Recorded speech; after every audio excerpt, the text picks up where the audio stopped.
After the end of the world, the burnt one woke from a deep slumber, broken, deaf, and blinded.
A spark had once again been lit.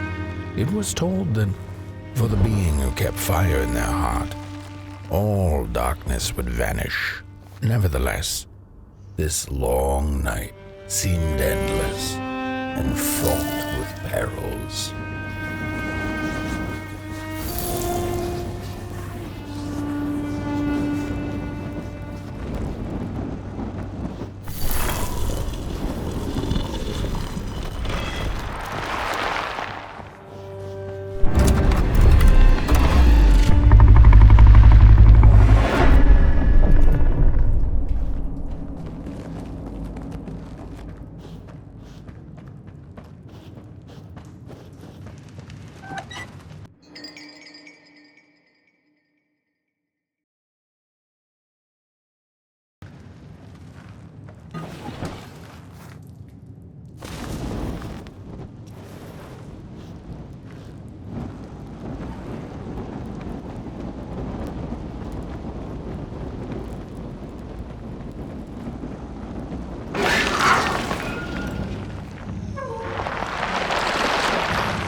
Focus on the eye and close your eyes to make things clear.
In the midst of darkness, lo and behold, a friendship kindled.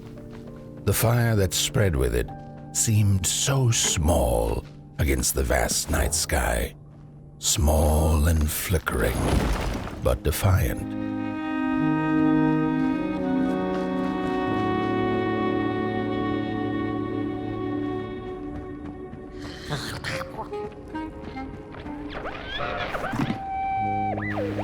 With wire, clay, and fire, the craftsmen built the foundations, followed by the trees and the rocks.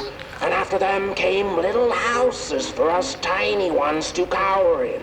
For existence was so big, so vast, that without a roof above one's head, one could have fallen straight into the skies. And yet, with all that stuff, they didn't know what to do with us. So I reckon that's why they built the Midnight Walk. For us to wander, for lack of reason.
The crawlers eat fire, it's true they do, but most of all they feed on you. Don't you know? Howdy do. Didn't you hear? They eat you too. Fire, fire, aye, it's true.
And so it was that the burnt one and a small flame took a wander down the midnight walk.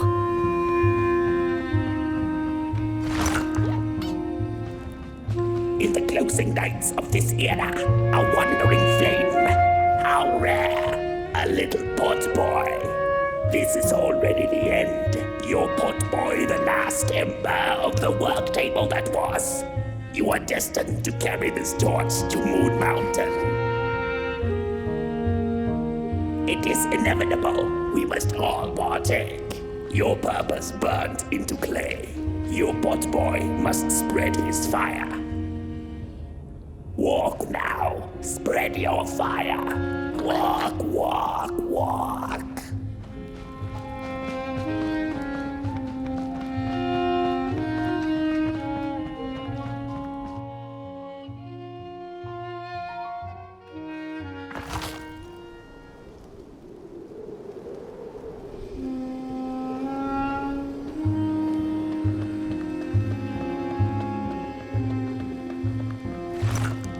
Whether they held or lacked reason, it didn't matter.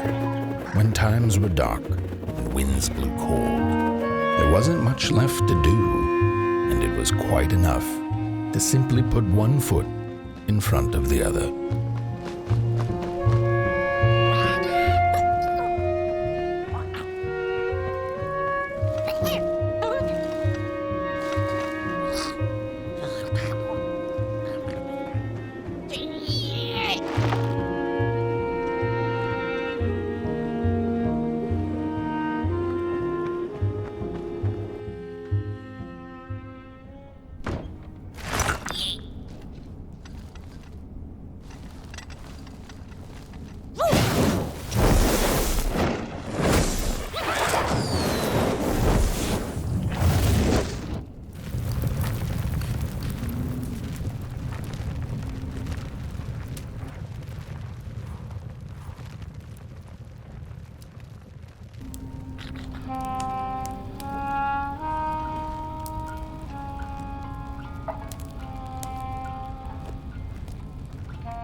Close your eyes. Listen. They sense you. They feel you. That's so beautiful.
Close your eyes. Listen. They sense you. They feel you.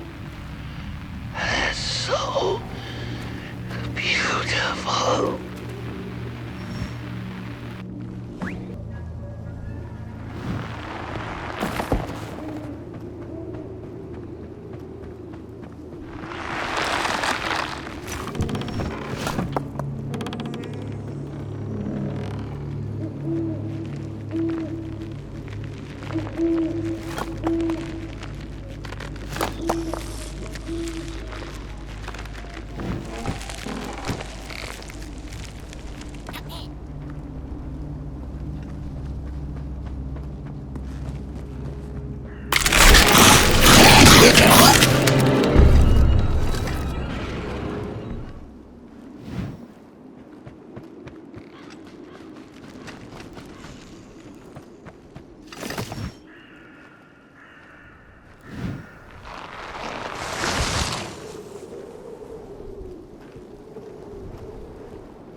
Fire? Hey, I'd almost forgotten how it felt. And salutations, Burnt One. Fancy meeting one of your kind here. You're the caretaker of this little firecracker? I reckon you must be headed for Moon Mountain. Am I right? Well then, on one hand, it's just a matter of walking down the road. But then on the other, the Midnight Walk has a mind of its own, and a mind to teach its rider a thing or two to boot. So if you are intending to walk the walk, you better... How is he? Didn't see you there. So glad to see you back on the move. And as I told you, it ran away from its owners. It's been waiting for the right passerby ever since it ended up here. Well, heck, don't let me keep y'all. See you down the Midnight Walk. And, Burnt One, wherever you end up this long night, keep that fire alive. It's really all that matters. Don't take my word for it. Just see for yourself. Some folks certainly know how to talk the talk. What you lack in talk, Burnt One, I trust you make up for in walk. Be wary of the dark itself. It's full of ideas, but it is always hungry for more.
Don't venture into the swamp under the moon, they cautioned.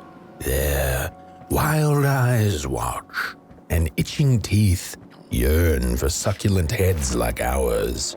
Gone are the bodies of old, and they can no longer shield us from the terrors. Get bent, limb tree. Don't touch me, you limb tree.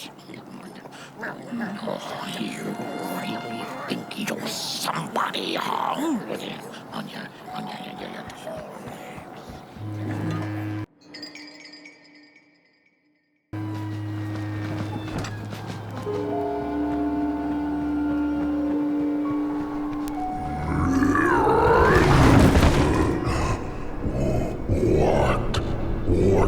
this a somebody approaches Nobodyville? Your wretched limps an affront to nobodiness. Unless your fire can prove itself useful, there will be no passage for you, limb tree. Go away.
Candles have not been lit since before the great beheading. Now fire is back. Maybe fire can help us with our Molgrim problem. The headmaster will decide. Enter, then.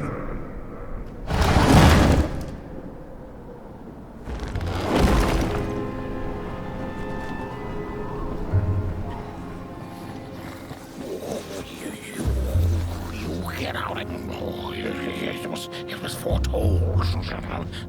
The return of the bodies. Arms and legs. So uncivilized. We don't... Arms and legs. So uncivilized. Ooh, look at those two arms swinging around. Disgusting.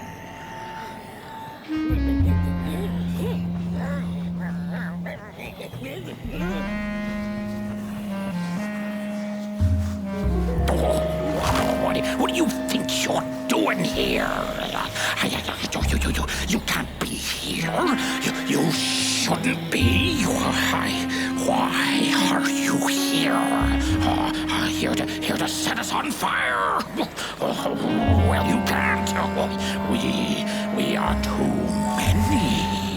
You can't burn all of us. We would defeat you. Defeat you easily. What are you doing? Stop doing whatever it is you're trying to do. Mind over body. Mind over body. Mind over body. Mind over body. Mind over body. Mind over body. For bodies to you? No, you get out of here and fast. This is very upsetting. So upsetting. Guards, make.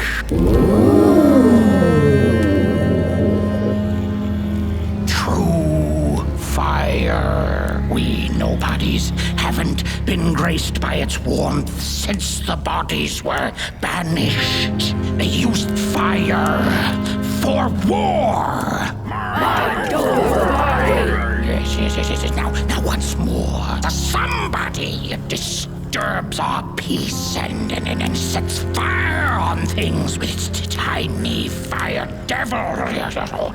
You must leave at once. Leave or face our...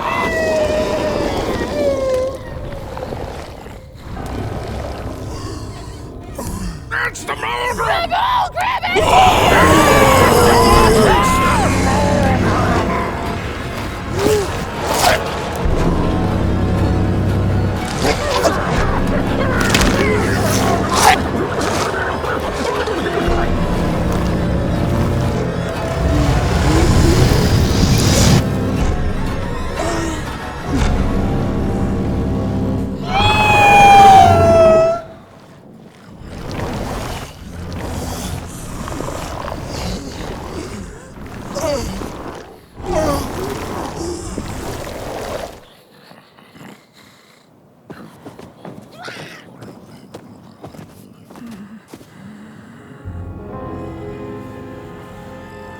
I guess I'm the headmaster now. As you've observed with your own head globes, we have a problem. It is called the Mulgrim. The Mulgrim. Recently, she has become bold, moving ever closer to Nobodyville. You should help us get rid of her. Yes, get rid of her. Tame her. Just make it stop. And by the powers suddenly vested in me, I will, shall grant you passage through our fair Nobodyville. Here, take this. Blech. Blech. Now, go do the quest. Meet the problem head on. Tame the Mulgrim, and we will. I shall graciously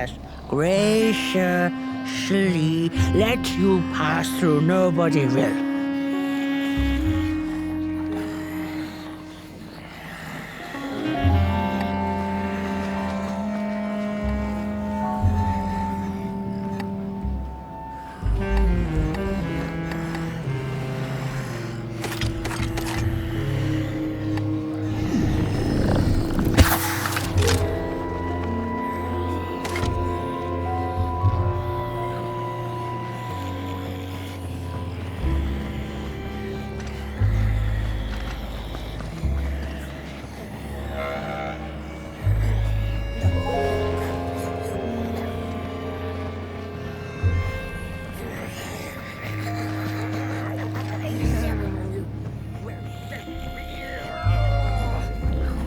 Take kindly to somebody's walk here with 2 feet.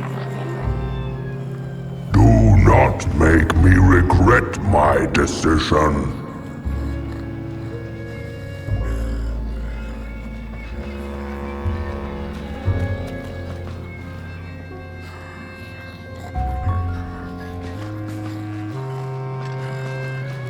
The fire is dangerous, but so is the bitter cold that has taken hold over Nobodyville.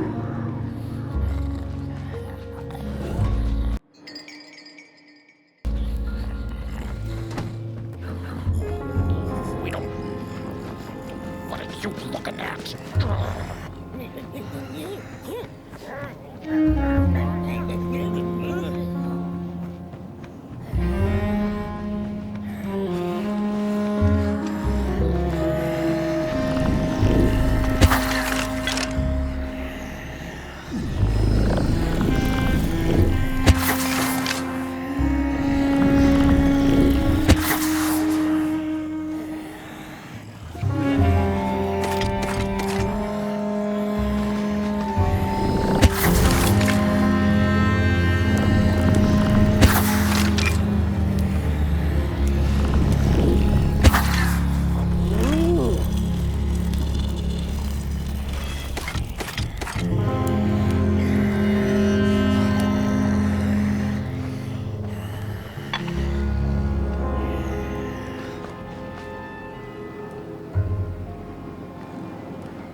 sinkhole devours your fire, give it up or dive in after it.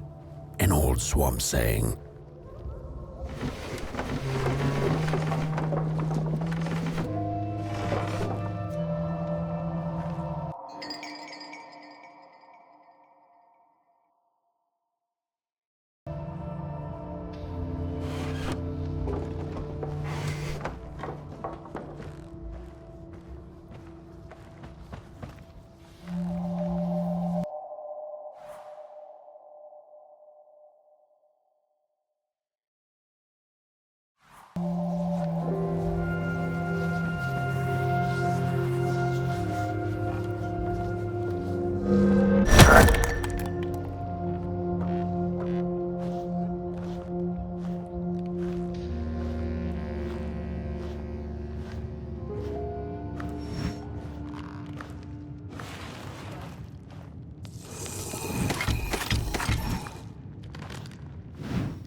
Another old swamp saying went, when dealing with a troubled and troublesome Mulgrim, do not light a fire beneath her, but help her build one from within.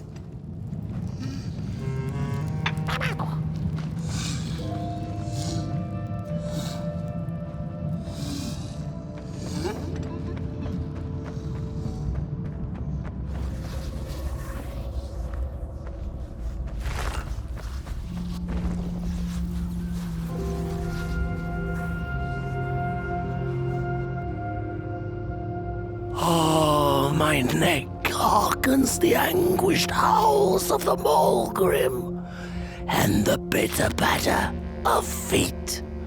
A somebody and its flame, albeit a small one. 'Tis enough, perhaps. The Mulgrim's precious shards, they must be returned to her lair, to her cauldron. Only then may the cleansing fire burn.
Don't eat me! Well, if you're not gonna gobble me up, then can you maybe take me away from here? Please? Somewhere closer to Nobodyville and away from here. Get me out of this neck hole, please. I'm begging you on my bare chin, and I'll pay you for the effort. Handsomely with a beautiful shard from the Mulgrim's cauldron. I have the Mulgrim's cauldron shard just waiting to be yours.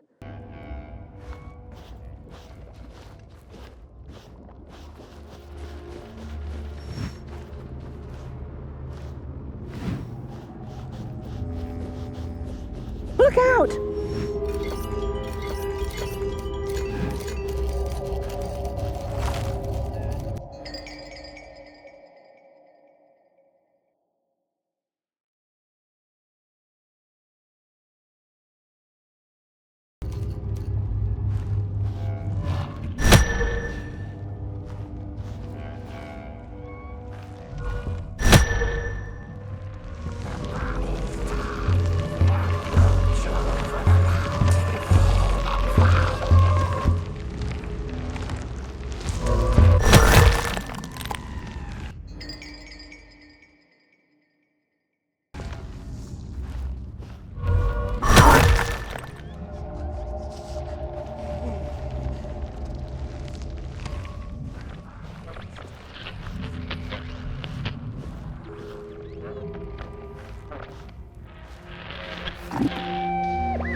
The body stands their approach over the mountain vein and violent.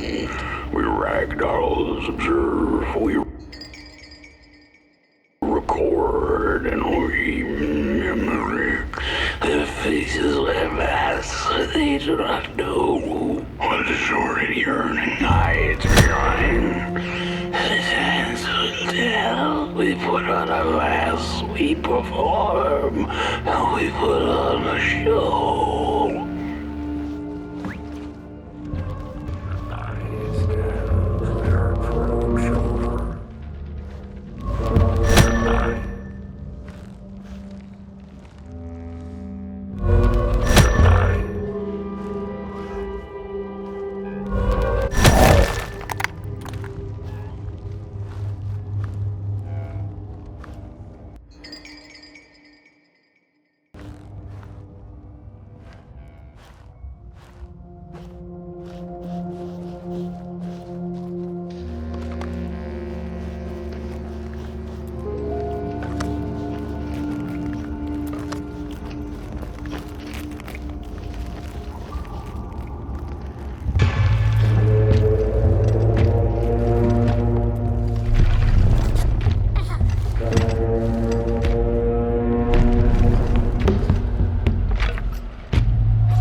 Watch out!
Good evening.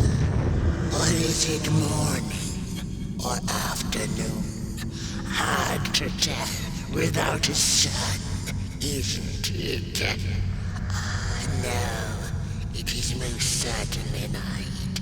Or moonbirds hooting wouldn't make sense at all.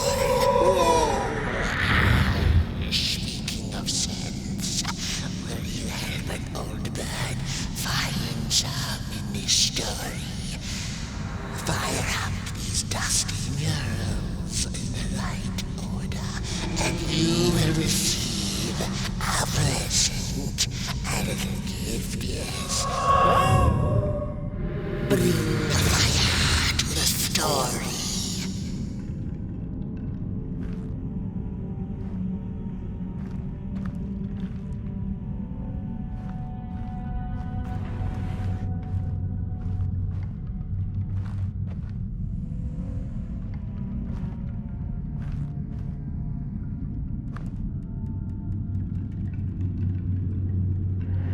The valley was taken, but then began the battle of the bodies. Intriguing. Peace ended when the violent sun bodies invaded the valley. The battle ended with a great, gruesome beheading. Once upon a time, the Mulgrims lived in peace. And as the heads roll, the time of the Mulgrim begins anew.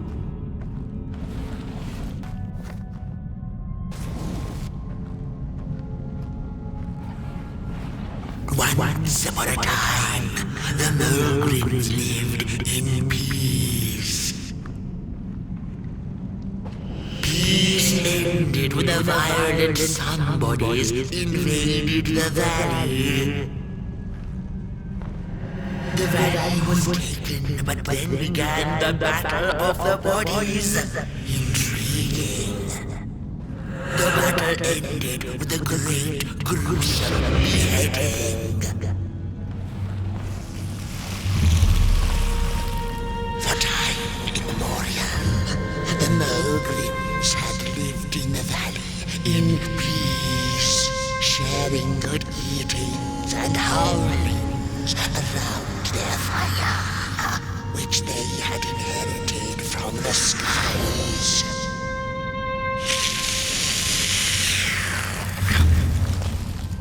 Then one terrible night came the violent somebodies. They hunted the Mogrims for sport and took their fire for themselves.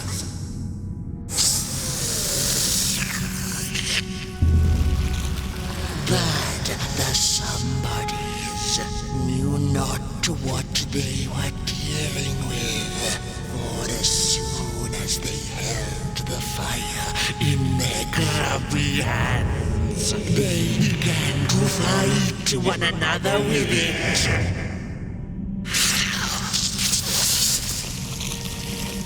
To save themselves from themselves, the cunning heads turned on their bodies and organized a great building.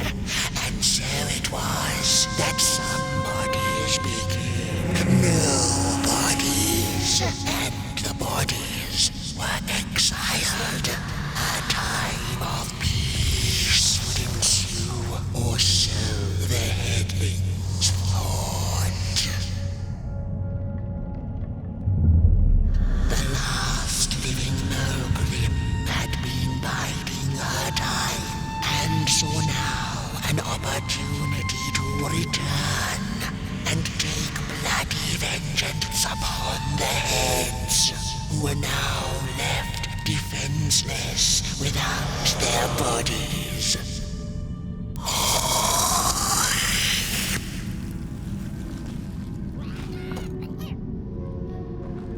The time of the Mogrim begins anew. A storied meal indeed. Moonbird thanks you for feeding her and proudly upholds the promise. A gift. A shard from the Mogrim's own cauldron. It looked so shiny in the moonlight. Moonbird simply had to take it.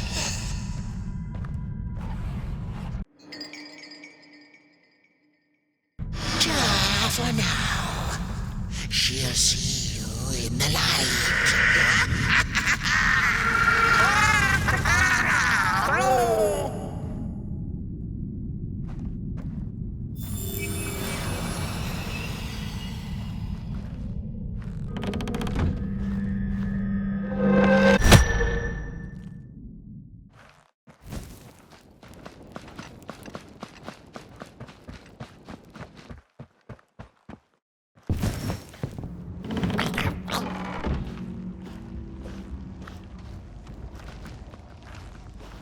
Look out!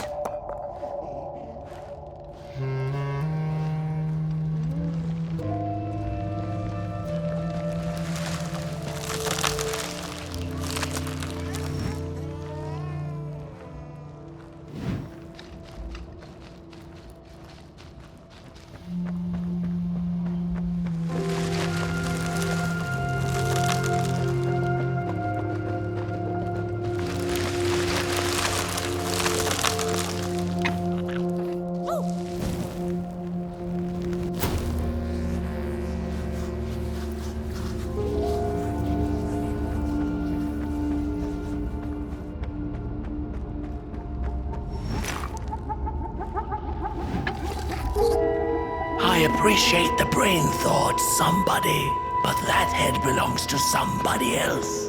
Oh, you must take us back to Headville, outside the swamps, from whence you came. Phew, thanks for saving my neck. And I think I have a reward for you. A real treasure. Blech.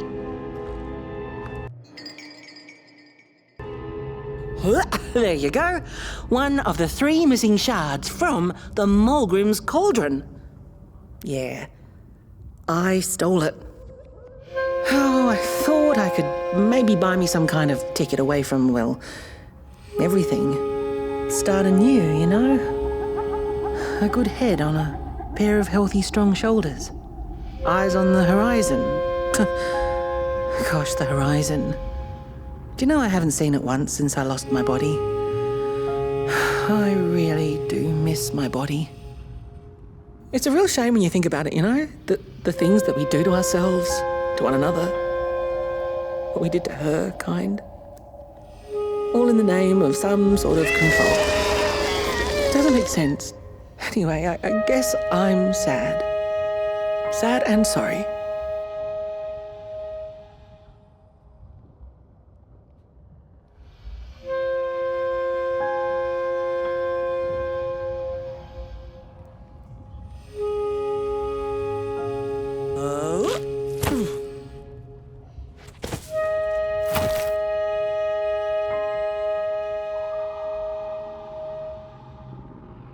Hey, thanks. You're a great listener. You know that? Just take care of that shard now. And maybe put it back where it belongs and... yeah. Goodbye.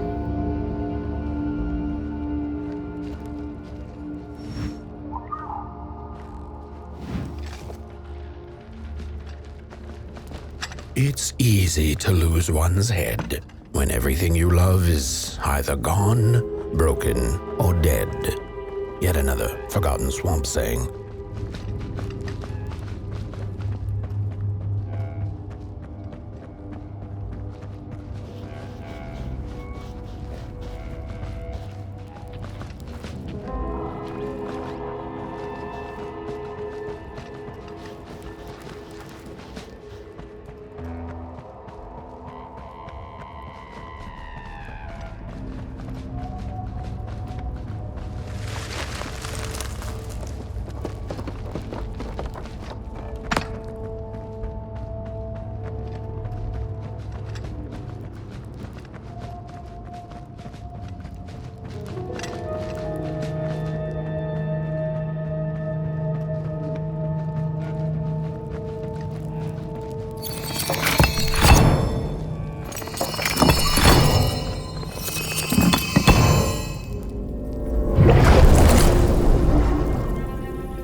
She'd never been much for company until she had met the other one. He had shimmering scales, an appetite for life, and carried a faint scent of rotting leaves she found irresistible.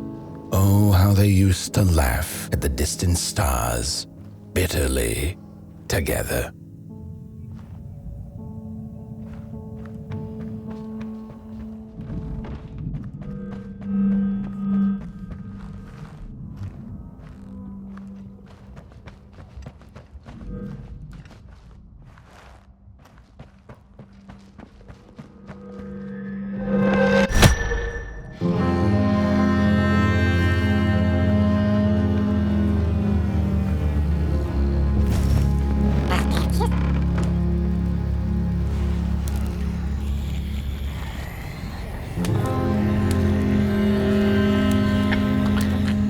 The howls of the Mulgrim have gone with the wind, and our headaches settled into gentle throbbing.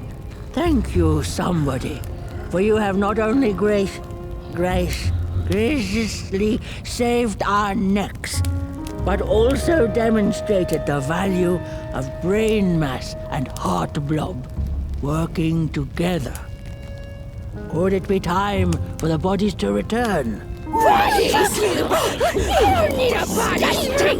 We must convene on this matter, and you and your wandering flame must now leave through our gates and keep on walking the midnight walk to Moon Mountain. Moon Mountain!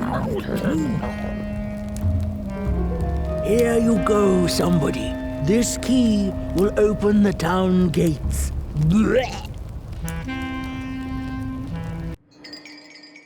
The mountain once again beckons, and the call is answered. Fare thee well, and take good care of your flame. The dark itself is hungry.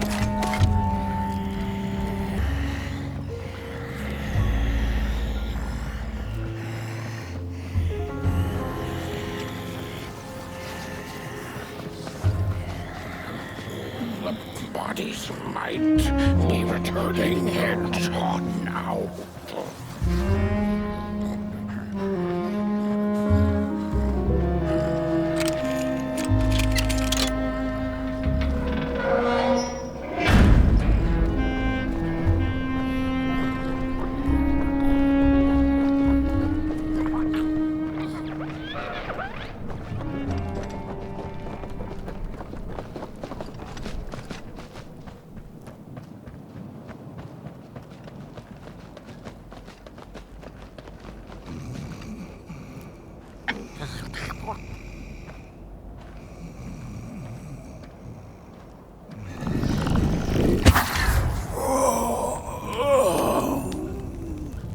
Oh, back from a little swamp detour, huh? Hope the heads didn't give you too much trouble. At least your head looks attached to its shoulders and your friend's is, well, burning. So do not despair. Should you once again lose your way along the midnight walk, you're probably meant to. The body can be a terrible master. But a wonderful servant.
We Mulgrims have a special relationship with fire. We do not cook over it. We do not shed tales around it. We care not for its warmth. Ours is a different connection entirely. Fire is our window to truth and into the world beyond clay, to which we must return. We are noble beings, bringers of bugs, slime, and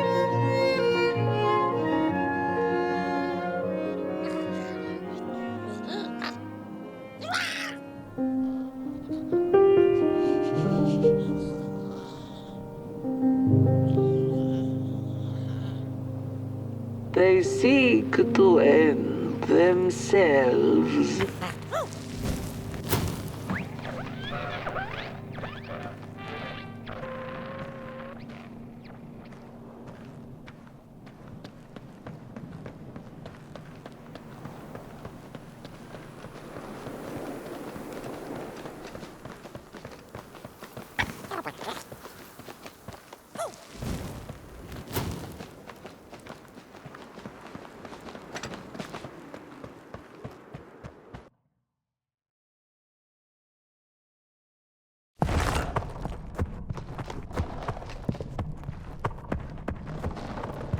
Dreadful was the day when the sun vanished. The waters dried up, birds went quiet, and the dark itself seeped unchecked into the work table as the cold, chewed paper moon rose over the mountain. The night that followed would be long as the midnight walk.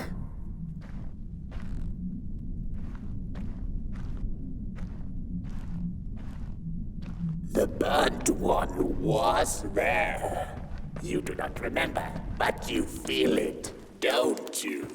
You are reborn when need arises.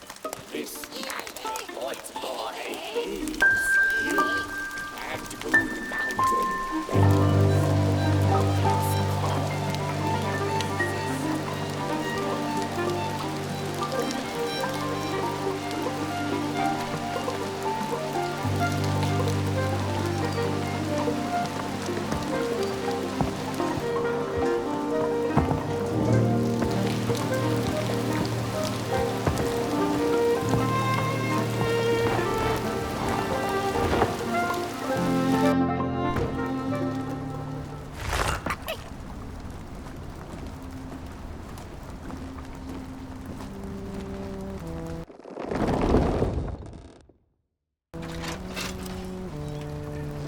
She came back one day from a long while of rock picking under the gnarly trees.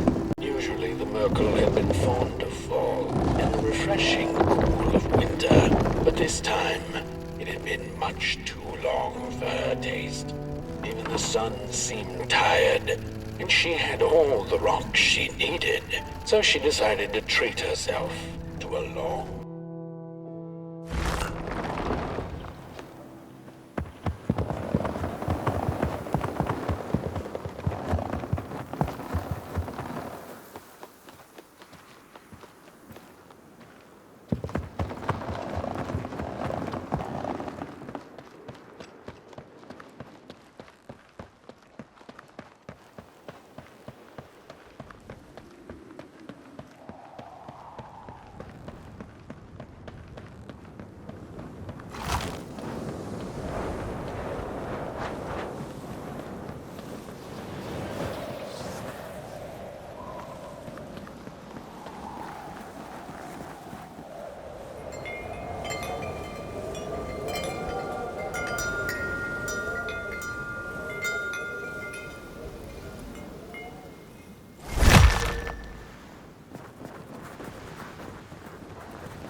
There once was a freezing cat who was looking for shelter when she came across a dark cave.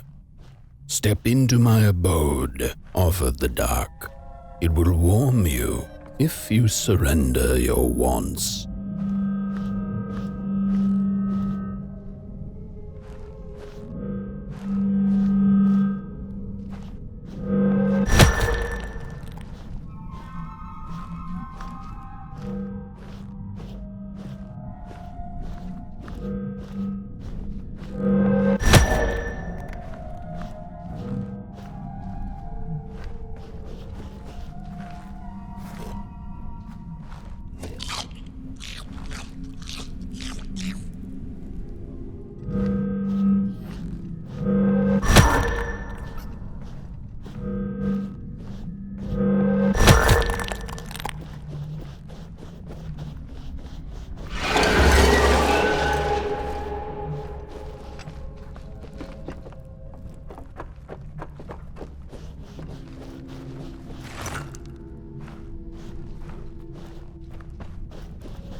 The story goes of a nameless maker who pulled creative spark from the dark itself without giving it fire. With his dark source, he managed to create swaths of land in no time. The dark itself waited for a gift of fire, but the maker just kept on taking, too busy building his crooked fences and watchtowers, kept his fire locked away in his chest. One day, he decided to create the first people to inhabit and appreciate his creation. It was then that the dark corrupted the maker's pen, guided his greedy hands into creating not people, but the first of the fire-eating crawlers. And they crawled into this world absolutely starving. The dark's eyes were much too big and watchful for the cat's liking. She went on to find warmth somewhere else.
Saw it. Rooftops piercing the sky. Approaching the town, she was greeted by a crone. "Come, kitty, kitty, you must be tired. Sit in my lap. Share your soft fur, and I shall warm you for a spell."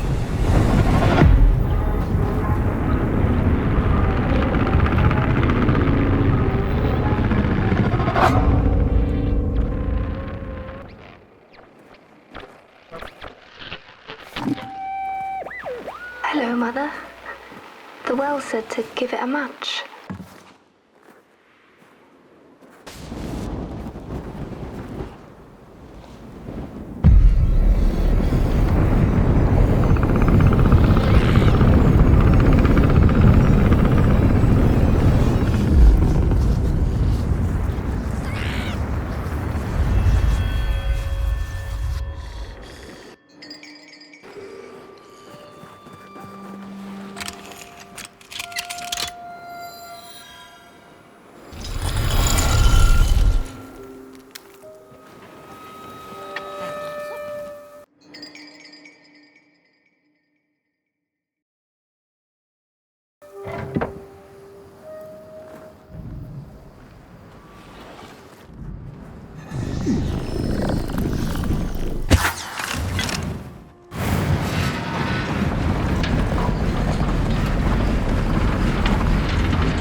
Welcome to Cool Haven, newcomer.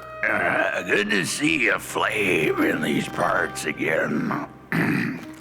I'll be your guide tonight.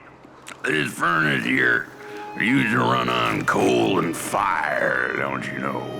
But a thief stole all our matches and wasted them in greed, you see. Now the ghost has come to smite the wicked and punish the thief who killed us. Well, I guess that's it. That's a tour on the house. There's a bone right there in the snow. That ain't no place for a bone.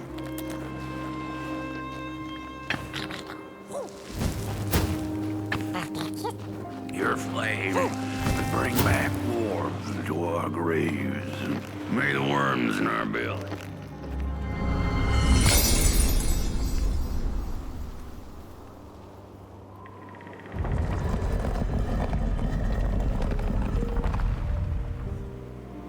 Oh, do you feel that? Something's changing. That furnace was the soul of the city. We used to worship it, us coal miners did. Fed it trees and fire like it was a hungry, angry god. This broken body's going nowhere, but yours is. Walk the streets, listen. Just don't believe everything the half-dead say.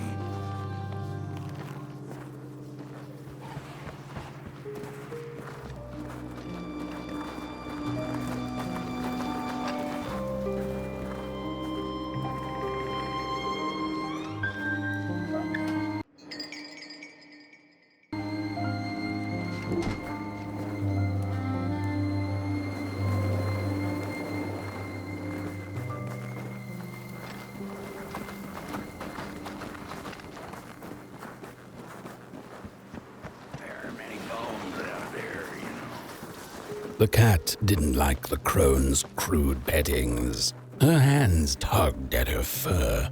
Now, rest still, the crone said, as she pulled out a crooked knife. The cat was quick and escaped just in time.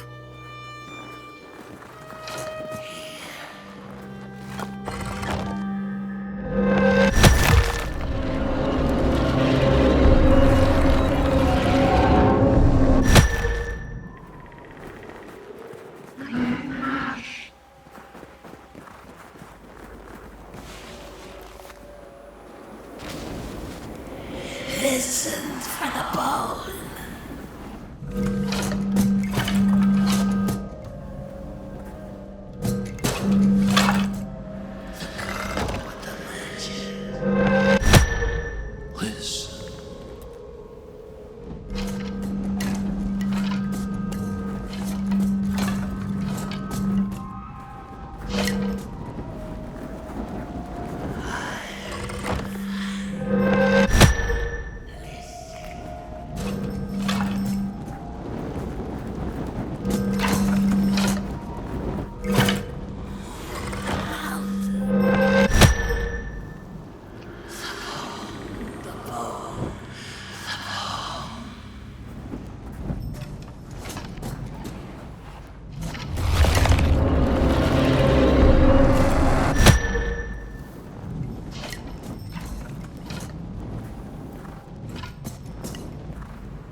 He killed us all.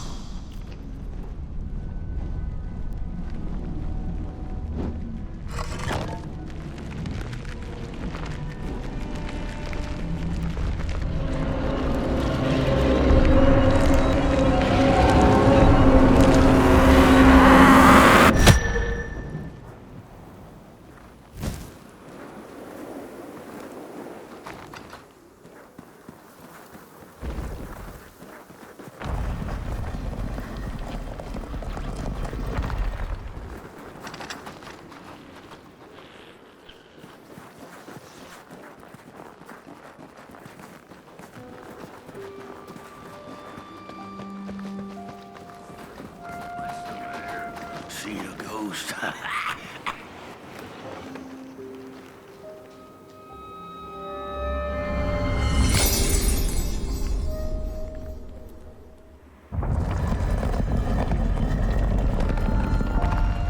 The thief loved the stars. Would have plucked them out of the sky if it were possible. But the dark itself stole her stars, turned the thief's sky as black as a cup of joe. And so the thief began to steal matches and lit them, hundreds of them, like little stars of her own.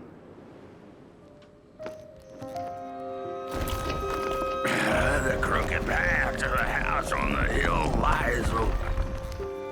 You hear the scream. Wherever she sought warmth, it had a price. The miners needed the cat to get rid of the rats, and the vicar wanted her protection from bad luck. Bony hands reached out from all around her, trying to grab her. The burnt matches lead to the house. Brothers and sisters, hunt down the thief. The matches. We're running out of matches. The furnace is dead.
What's... Oh, this isn't my body. The fire, did we snuff it out? Where's... Did I save them? The house. It's ruined. Well, it wasn't supposed to go down that way. They locked the door, threw the key into the woods. Huh. There was so much anger, and now there's nothing. This body is so uncomfortable.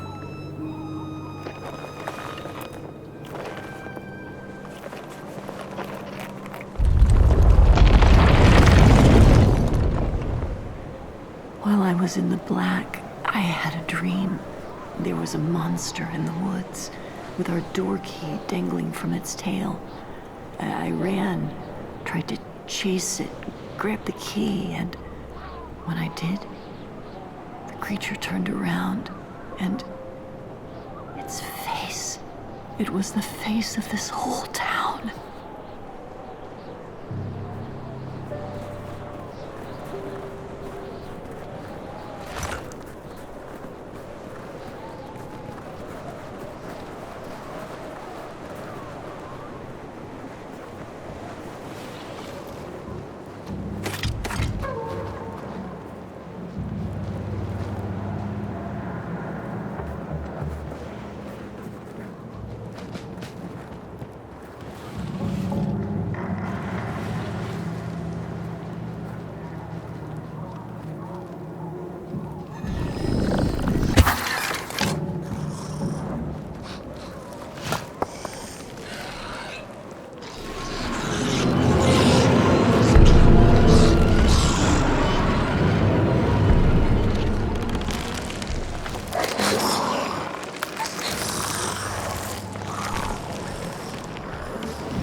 That's it, that's the key. Unlock the door. Please. I want to see my home again.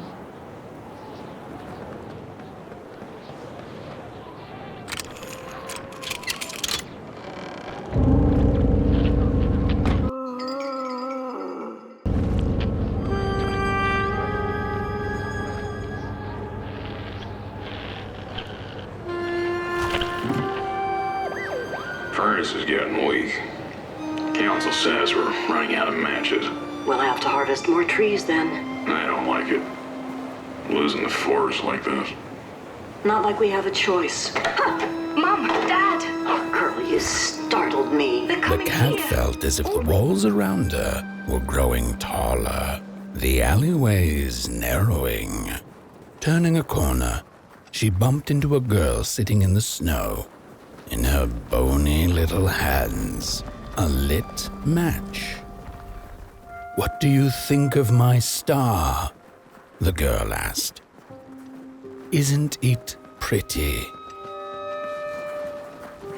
The crooked path to the house on the hill lies open.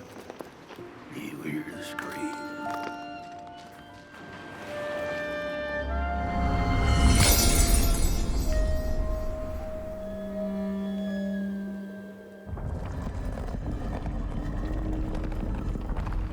With no matches left, we couldn't light the furnace, and the thief paid a terrible price for her burning greed. As the furnace died, one by one, so did we. But before we perished, the dark itself moved into our hollow husk, turning us cold and wicked.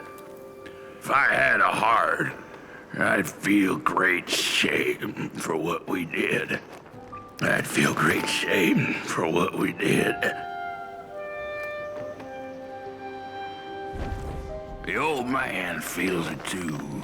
Should have been long dead with the rest. He just wasn't ready to go. At least he has a reason for sticking around.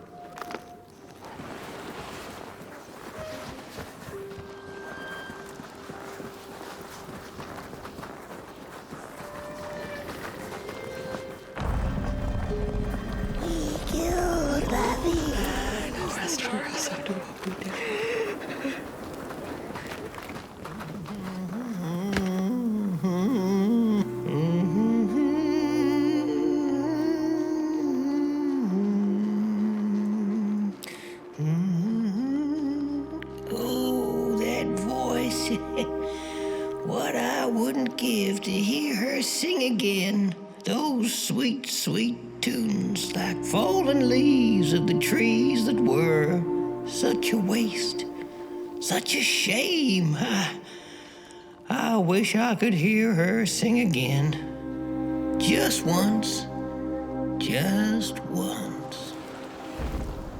Oh, I know she stole from us. I know what she did to our town. But she could sing. This town's not much without fire, no. But it's even less without song. If I could just hear that lullaby one last time, I know I'd be able to move on. I know I captured it once in a melody-keeping head of clay, so she could hear her beauty for herself. But I dropped it in the woods that horrible night.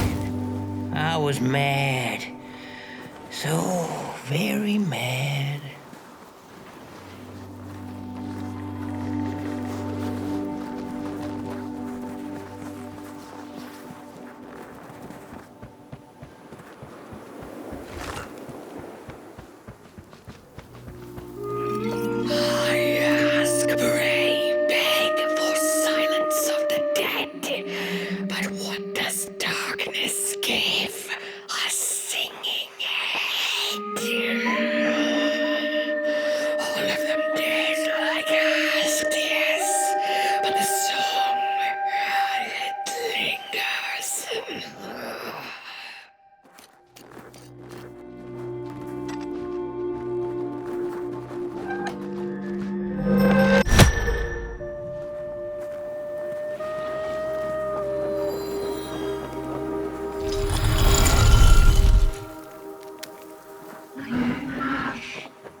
Oh, burnt one. Little flame, you found it.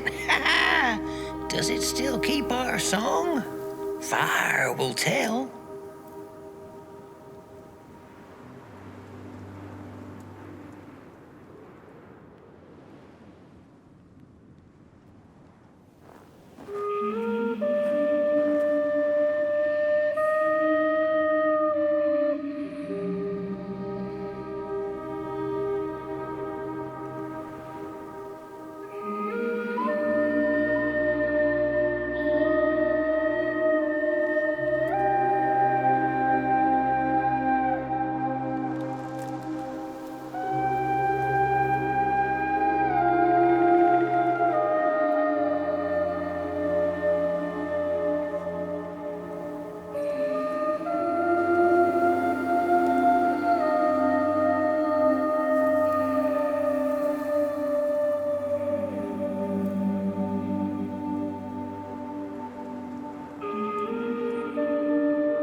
Little soul, you charming little wanderer, my life's companion and body's guest. Where are you off to now? I don't know what I thought would happen. I feel a strange warmth, but just as coal runs deep in the earth, so is the shame a part of me, mine alone to bear.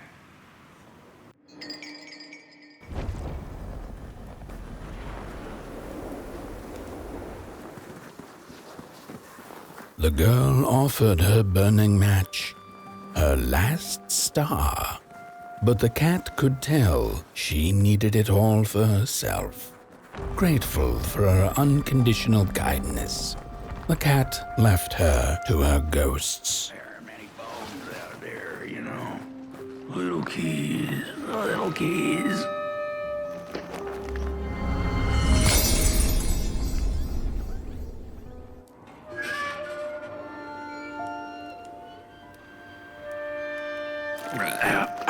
The door to the flame is open.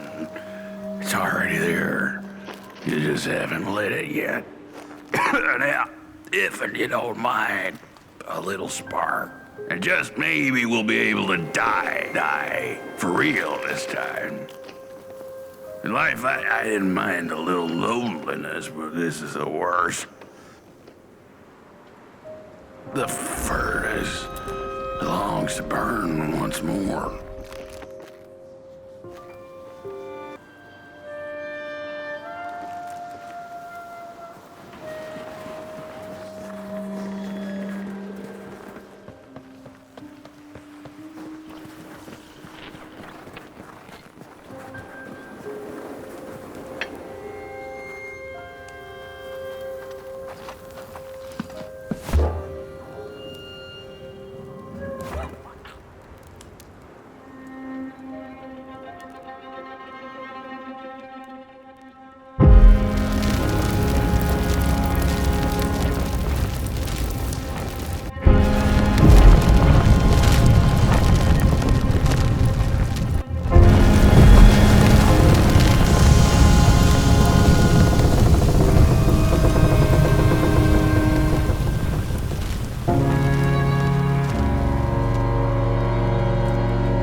Release me.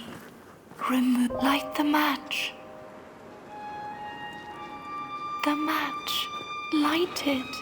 Please. One last star. Light the match.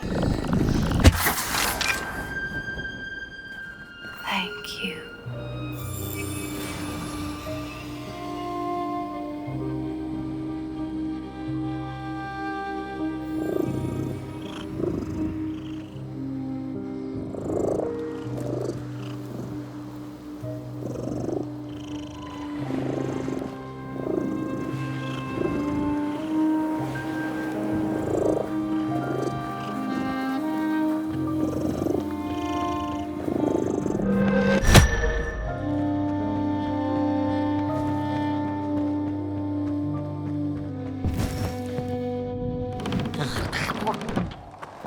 cat finally settled in front of a giant burning furnace. In its bright flames, she could glimpse a dark future. This did not matter to her, for now she was eternally warm and at peace.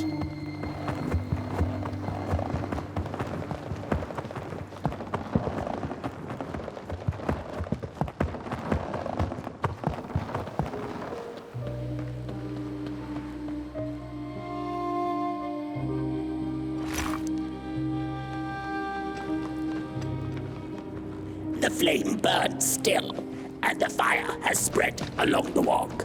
The cold takes its toll, and Potboy's flame flickers.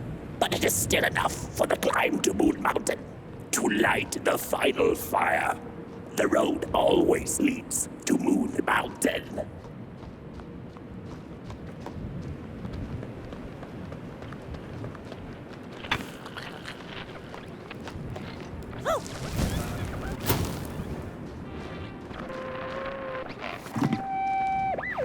There's a fella who watches over the midnight walk, pointy hat and hollow gaze. He's been around longer than you or I.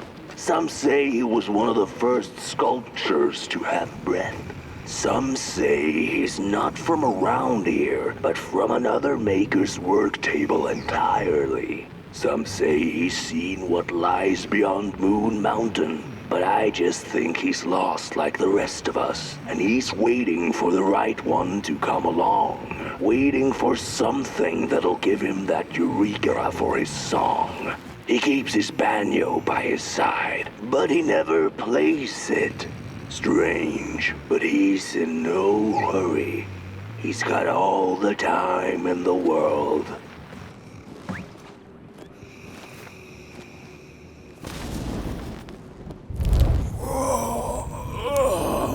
Hey, my.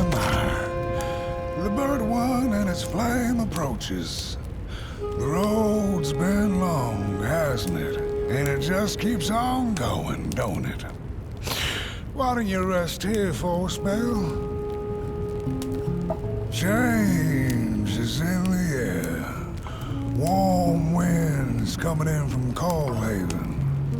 I trust you're not pushing that little flame of yours too hard. He is mighty, no question about it. But between you and me, he still has a ways to go until Moon Mountain. Heck, it ain't my place to tell you how to tend your flame. I'm sure you'll be fine. You'll be just fine.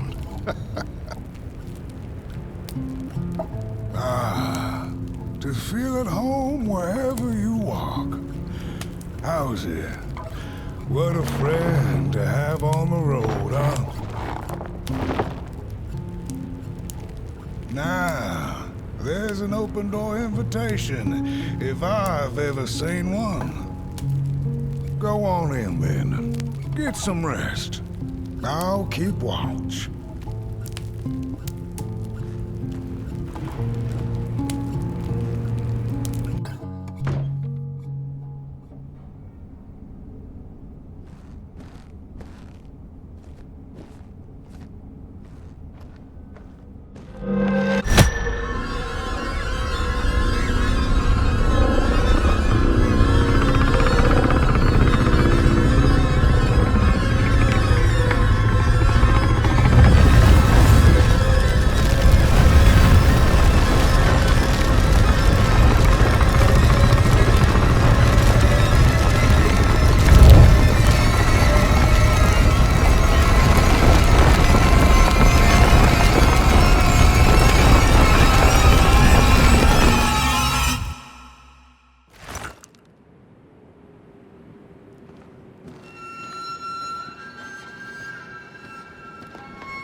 A boatsman went out into a foggy lake to find peace.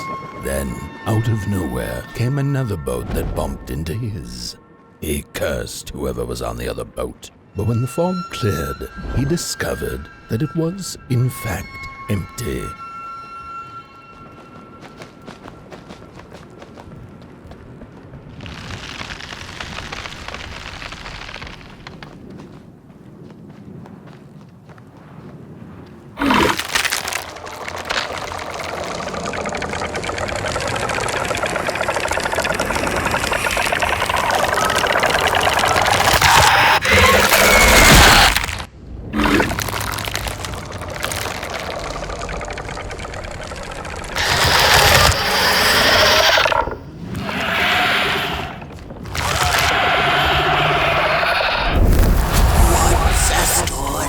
Without a little adversity.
far you have come, and on you go, like a moth into the burning light. But behold, a craftsman, one of the first beings ever to wander the clay. Like you, his heart is ashen, barren,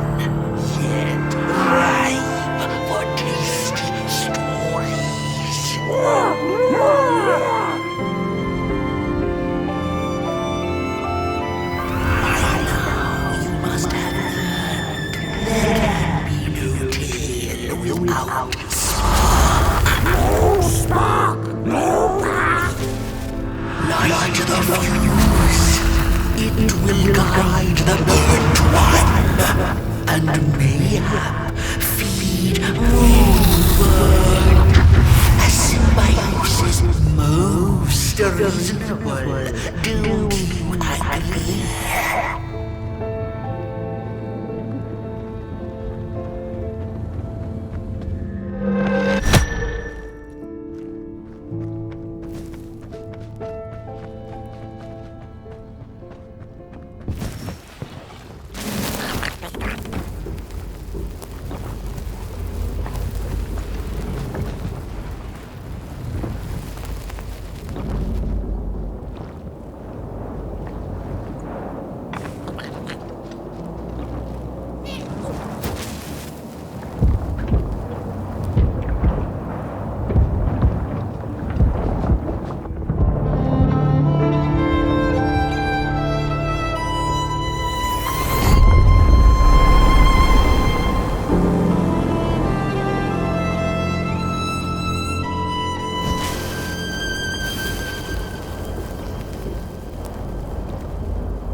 On the menu, Crows.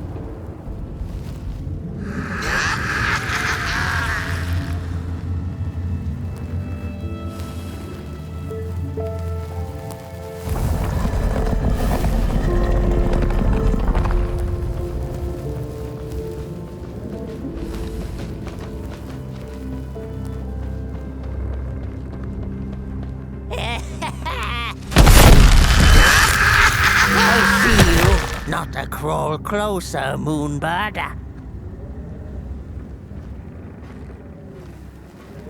Birds of the dark everywhere.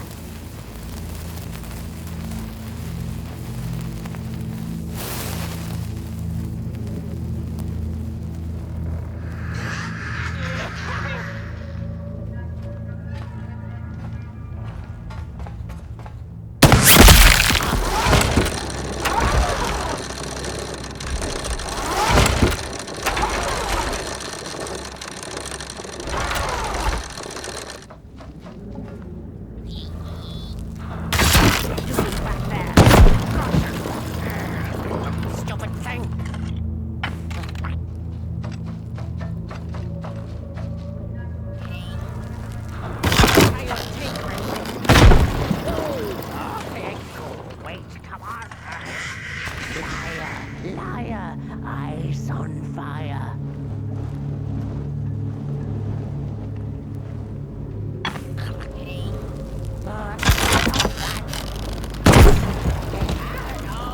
Jammed.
The pictures.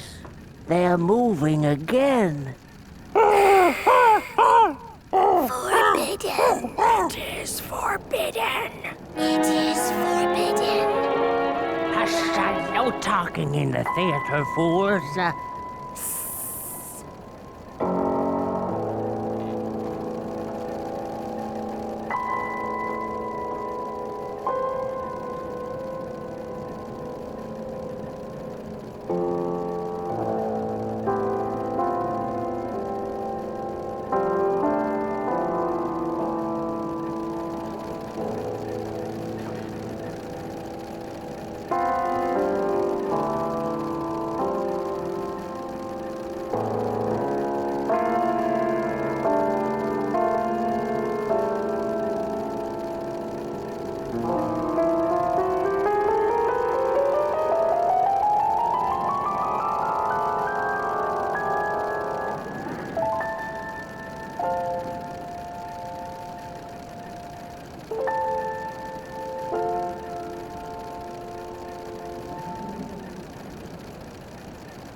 Stories.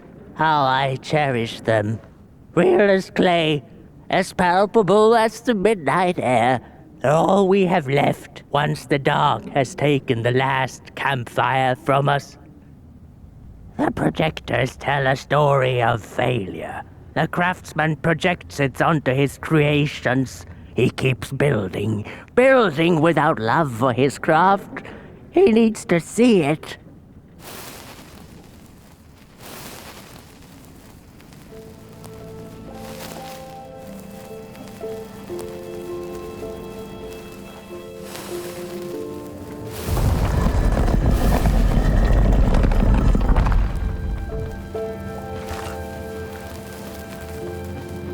The potter, stuck in the sinking clay in which he had dug so greedily, spoke his final verse.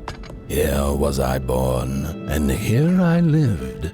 My refuge was the clay, and now the clay has played me false in a most grievous way.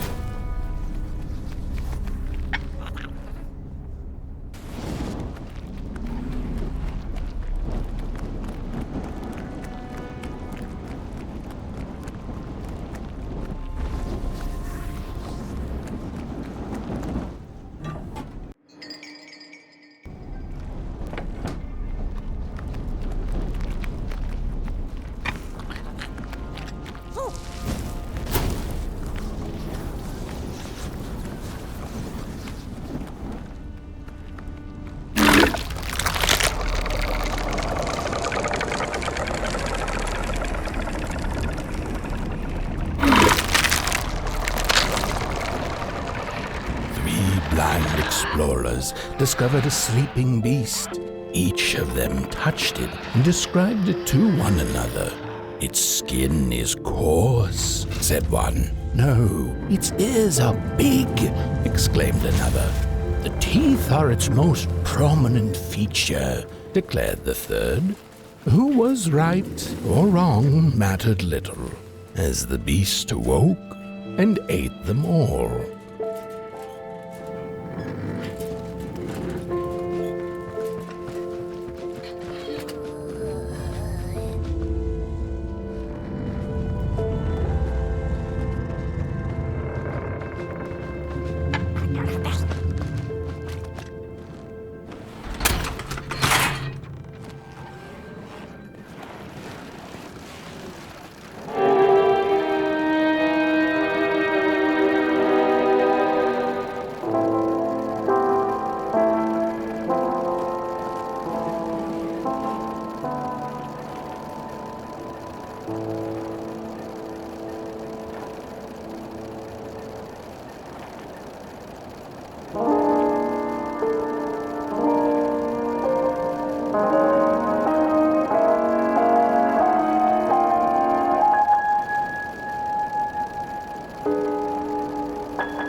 sorry reflections of the daughter.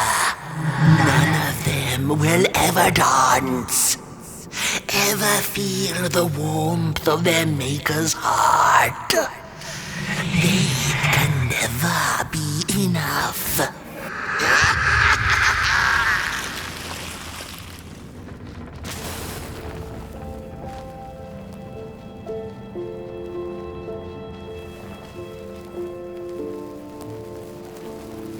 After years of searching for her son, the weaver was convinced she had lost him to the dark. One night there came a knock upon the door. "It's your son," said a voice. "Please let me in." Thinking this was some cruel spirit come to mock her grief, she remained silent until her son gave up and left, never to return again.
the way. The father hoped the daughter would fill his heart with fire, failing to see that she needed a fire of her own. His princess danced away, and he stayed behind, cemented in his ancient groove. The heart is a bottomless pit, never sated, always craving for more.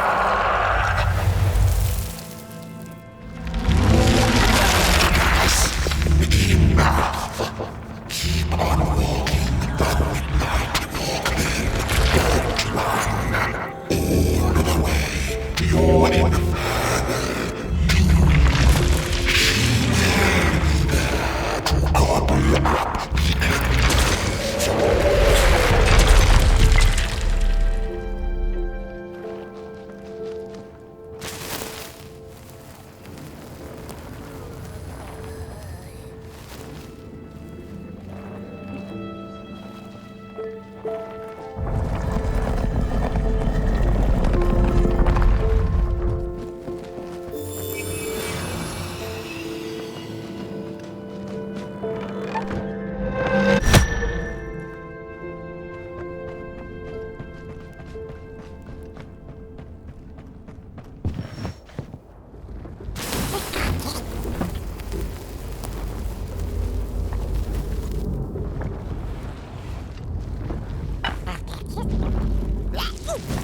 The wanderer asked the craftsman, "How do you make such perfect sculptures?"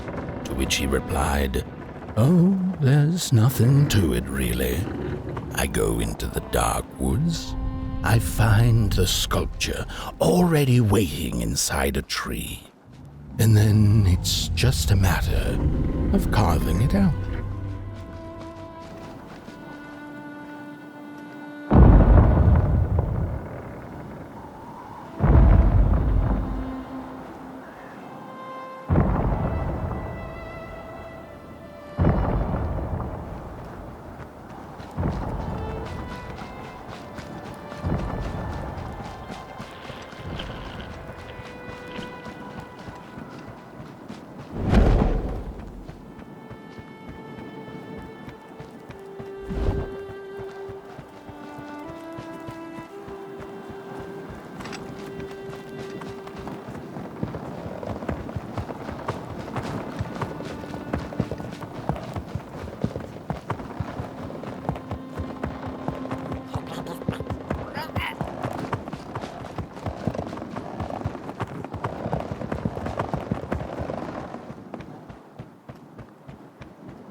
Hark!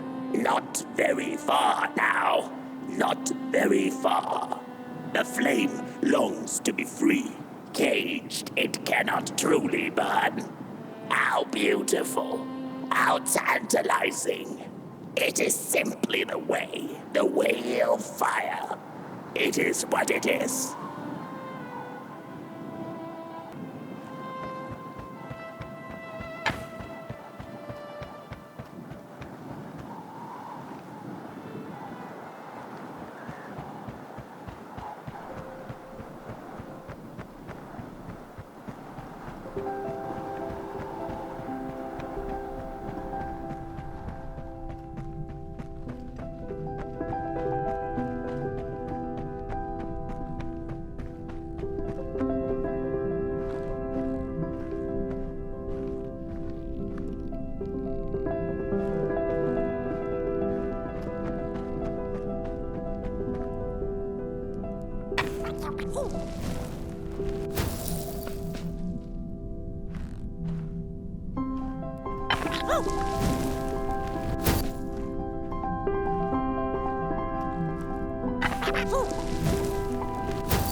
Whoa there! You look like you're about to move a mountain. That's what I get for trying to get in the way of a flame and its destination.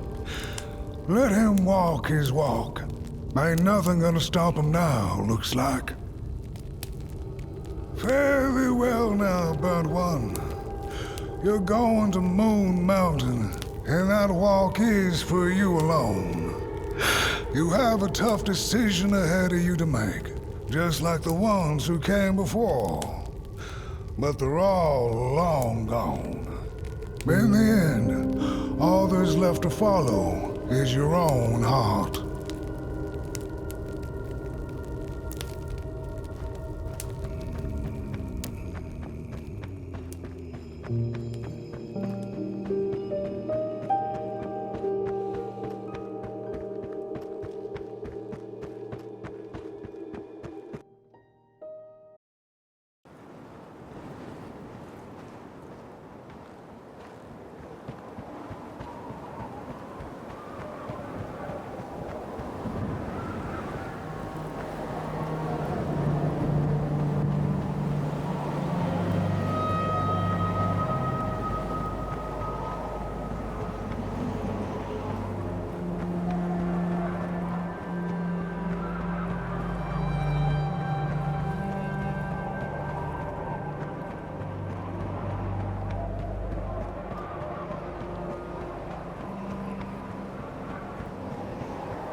When I was a child, I exchanged letters with a monster in the woods.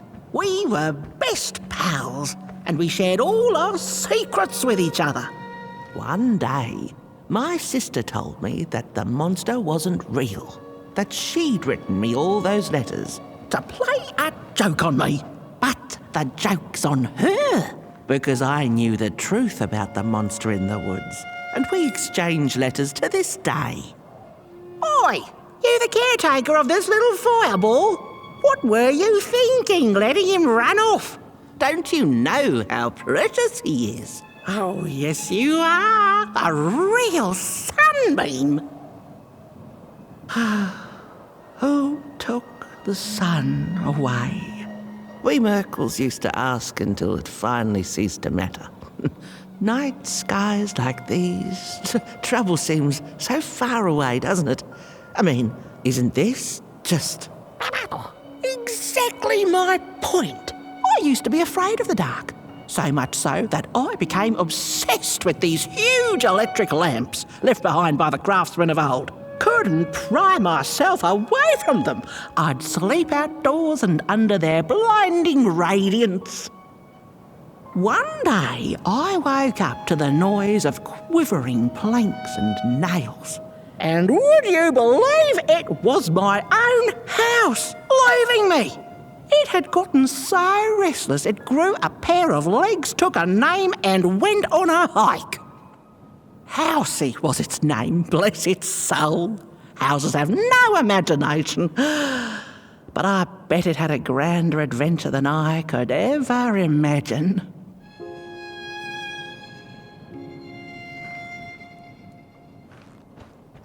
This little flame is your home, burnt one. Keep him nurtured and safe, and you'll always find yourself in the right place. Through the rain, in the dark, and over Moon Mountain. Look at those stars burning like so many candle lights.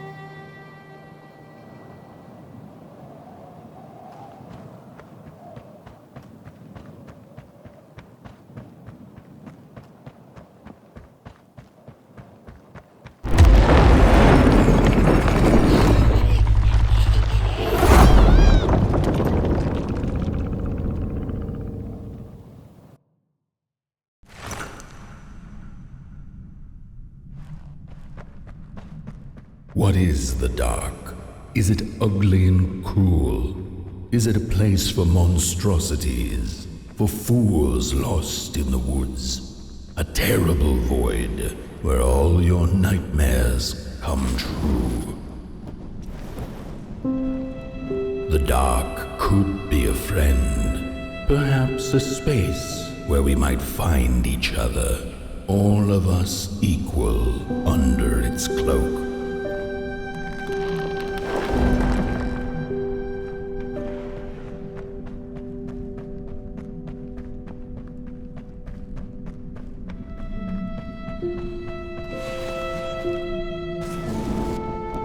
The dark could be an embrace and the release of the old, like taking off a tight shoe, laying bare one's feet, and taking a first step onto a new adventure.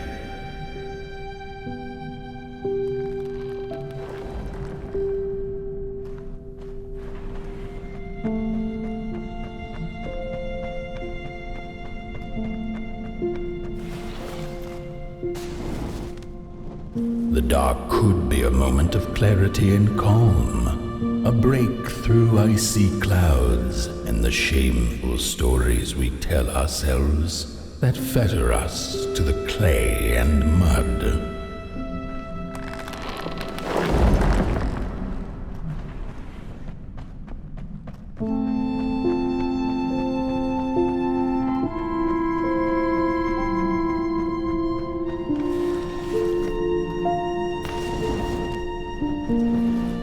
The dark could be the space and time that we need to recover from the death of a dream and the quiet promise of new beginnings waiting on the other side of grief.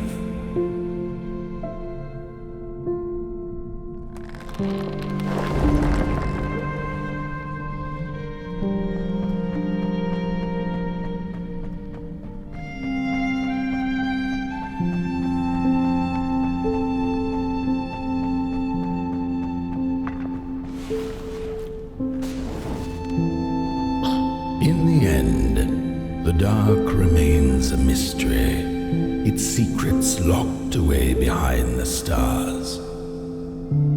But one can rest assured that it is always there, watching, patiently waiting for us to enter it, with fire in our hearts and with eyes wide open.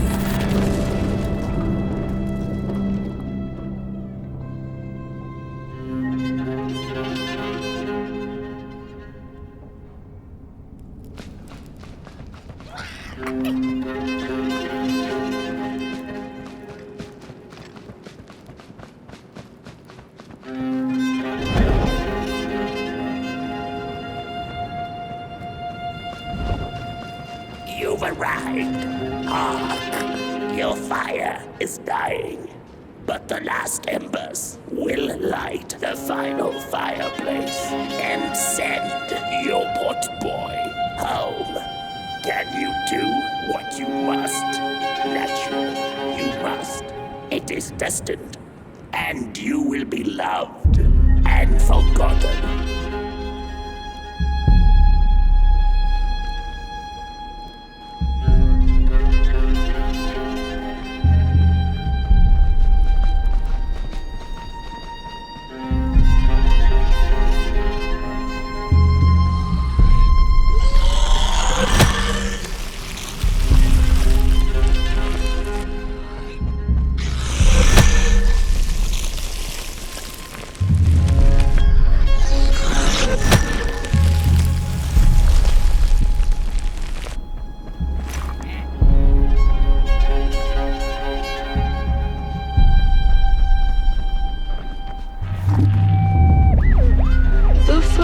Two-legged beings did prosper under the first sun, but it didn't matter how much they bathed in its light. They craved more. They sought to cage the sun.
Once upon a time, some folk on the other side of this and that had the most strange and beautiful dream.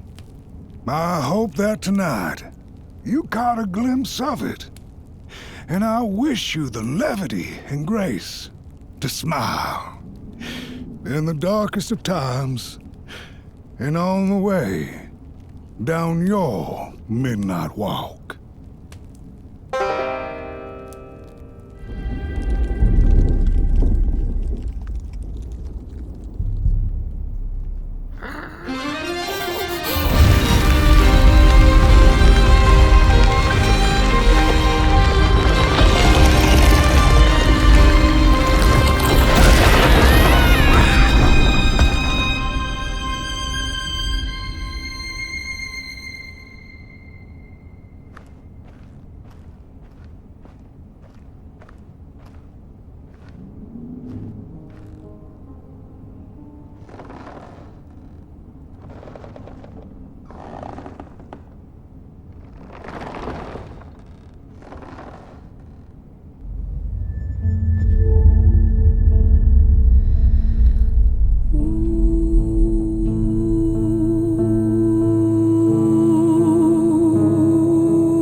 Once upon a time, some folk on the other side of this and that had the most strange and beautiful dream.